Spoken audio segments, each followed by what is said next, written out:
Ika Minute!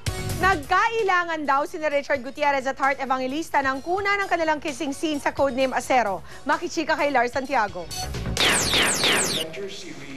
Ilang linggo pa lang nagtataping para sa codename Acero, sina Richard Gutierrez at Heart Evangelista. Pero marami ng kinunang kissing scene sa kanilang dalawa.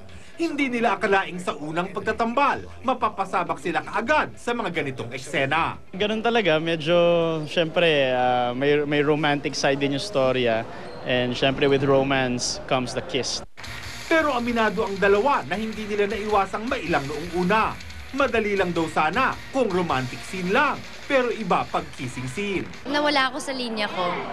Kasi ang tagal ko ng, ano mo yun, hindi naman kasi ako sanay na sa mga kissing scenes, kaya yun, nawawala ako sa mga linya ko. Pero okay lang, nag-take two naman.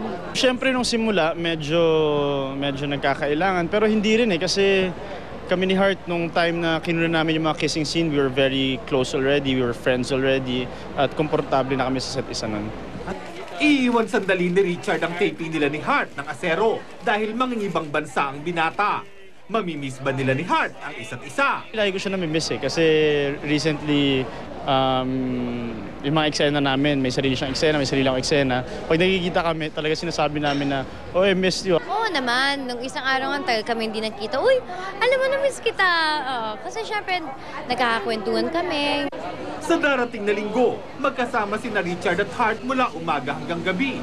Nasa SOP sila at sa Showbiz Central bago tumuloy sa SM Fairview para sa mall tour ng codename Acero na mapapanood na simula sa Lunes pagkatapos ng 24 oras. Lars Santiago, updated sa Showbiz sa Pining.